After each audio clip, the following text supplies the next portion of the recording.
the season of evil.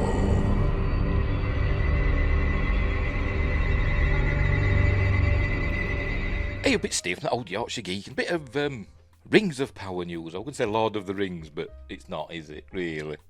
Rings of Power news. This is from the Hollywood Reporter.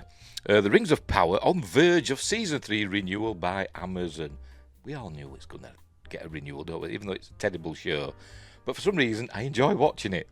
Maybe it's one of these so bad it's fun to watch. I don't know, but I'm constantly rolling my eyes at it, but I can't take my eyes away from it. Car crash telly, I suppose you could say it is. So I do enjoy it in that way, but I think it's a terrible show. Anyway, let's get this article up. Where have I put it? There it is. There it is. James Hibbard writes, I hate the way this little thing pops up in a good way. Right, in the wake of its second season finale and strong ratings, really? The fantasy epic is very close to getting a pick-up. I mean, I thought it would beat in the ratings by the likes of like Clarkson's Farm and other things. I can't remember. But anyway, maybe not, I don't know. Amazon is looking to return to Middle-earth. The company is on the verge of renewing its Prime Video fantasy epic The Lord of the Rings, The Rings of Power, for a third season. I mean, we know it's happening. They said they're going to do 5 seasons, aren't they? We'll see. But while showrunners J.D. Payne and Patrick McKay... No, I'm not going to say it. I've said it before. They look like young men who take firearms into places of learning. That's what I say they look like. But anyway. J.D. Pitt, and also they are Bad Robot alumnuses or trainees or whatever you want to call them, aren't they? So they're all into the mystery box, not telling proper stories, bastardising existing IPs, because that's what Bad Reboot, yes, is all about. While showrunners J.D. Payne and Patrick McKay have been prepping the next season's story for months, the lack of official green light has been a source of speculation and concern among some fans, especially since the second season was ordered years before the first season debuted. But the news will likely be announced this month, likely. The decision is following this week's Prime Video UK upfront presentation to advertisers in London, where Amazon MGM Studios touted Rings of Power content and brought out several members of the show's cast: Cynthia Ade Robinson, Charlie Vickers, and Sophia Nomvet. I think she plays the Queen of Numenor. I forgot, Miriel, something like that. Charlie Vickers is Sauron, isn't he? I think. And Sophia Nomvet, is she Disa, Princess Disa? I think so. During its presentation to advertisers. At these events, studios typically only present shows to buyers if they firmly plan to continue them.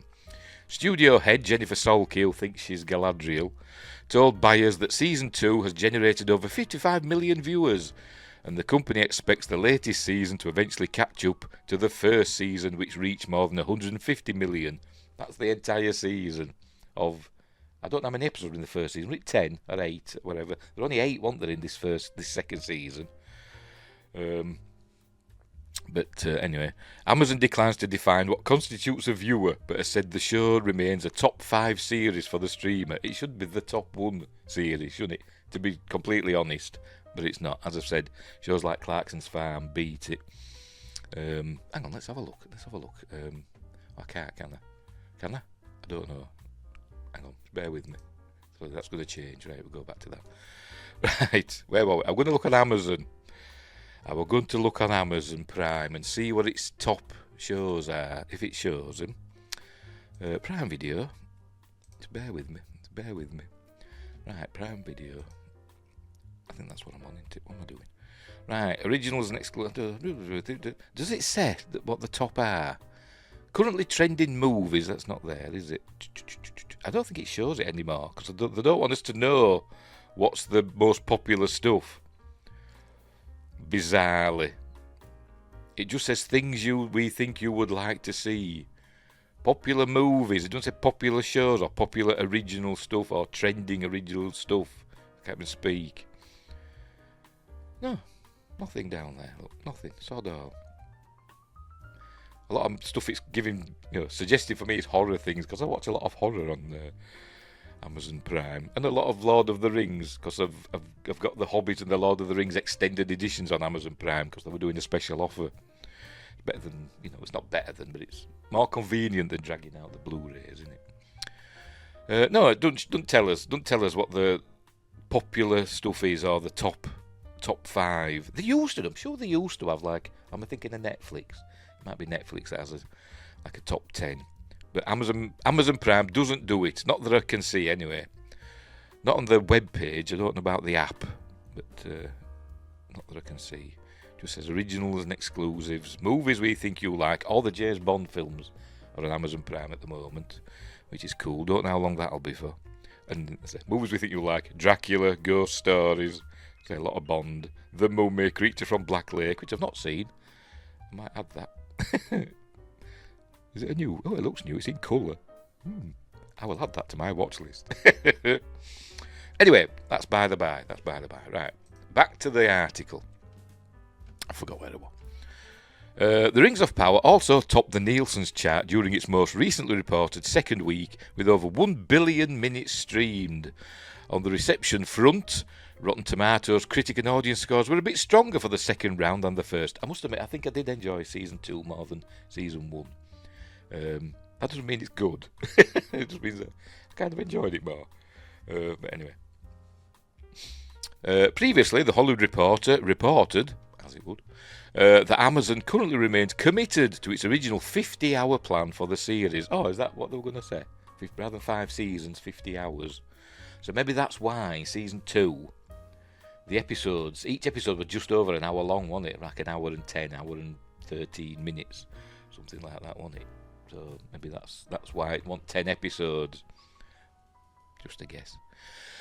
Payne and McKay, is it Mackay or McKay? Whatever. Who also have multi-year deals, have assembled their third season writers' room. The writers on board include Justin Doble, executive producer, Ben Tego, consulting producer, Ava Wong Davis. Ava Wong. No, I know that's Ada Wong from Resident Evil. Ava Wong Davis, consulting producer, Constance Cheng, a lot of Oriental names. Can we use that word? I'm using it, I don't care. Consulting producer, Jonathan Wilson, consulting producer, Griff Jones, not Griff Rhys Jones from not the 9 o'clock news fame, and Alas Smith and Jones, staff writer, and Sarah Anson, staff writer. For more on the power of blah, blah, blah, blah, blah, blah, blah. Is that it? All right. So, according to the Hollywood Reporter, they think the decision for Season 3 is coming soon because of this presentation that Amazon MGM give to advertisers this week in London. Because that's where it's based now. It's not in New Zealand anymore. They did Season 1 in New Zealand, didn't they? It's probably why it had lovely scenery and stuff. And then they upped sticks and moved to the UK to produce stuff. So the scenery's not quite as nice. The scenery looks more CG generated, to be completely honest, in Season 2. It still looks okay. And the Britain has some nice woodland. So we get a lot of woodland in Season 2, don't we? So that's probably that anyway. So I'm imagining Season 3 will continue in the UK. Which is a travesty because, as we know, New Zealand is Middle-earth, and essentially their entire economy was based around Lord of the Rings, Peter Jackson's Lord of the Rings, wasn't it? So I think Warner Brothers should just make another Lord of the Rings film, just a one to test the waters. Not this cartoon one, not this animated one, which might be good, might not, I don't know. But they should do a Lord of the Rings live-action film with Peter Jackson either directing or at least producing and having a creative vision, get Weta back to do all the effects and the props and everything. Because, as I said, the Lord of the Rings and the Hobbit, to a lesser extent, look astonishing, don't they? They do. None of this screen-printed armour like we see in Rings of Power.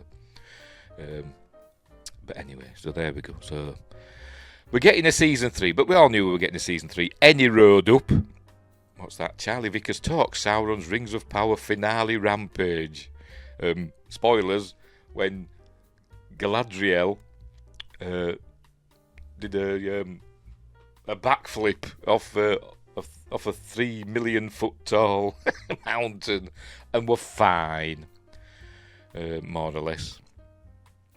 But anywho, we'll leave it there. So there we go. Do we really want a season 3? Oh, I don't think we really want one, do we? But it looks like we're getting one, and I do kind of enjoy watching them. And I've got to admit, people complain about Morphed Clark as Galadriel, and yes, she's not playing it particularly well, but I think she's doing her best. And to be honest, I think she's very easy on the eye. I think she's very nice, but she's too small. She's like 2'3" or whatever. She should be playing a bloody hobbit or a dwarf. But stick a beard on her, make her a dwarf. That's going to be the new catchphrase. Never mind, put a chick in it, make her lame and gay. Stick a beard on her and make her a dwarf. Memers, get on with it. Not that any memers watch this channel, but anyway. Right, we'll leave it there. I've done rambling, so right, we'll leave it there. So, thanks for watching, wherever you are. Look after each other, and until next time, I'll say this.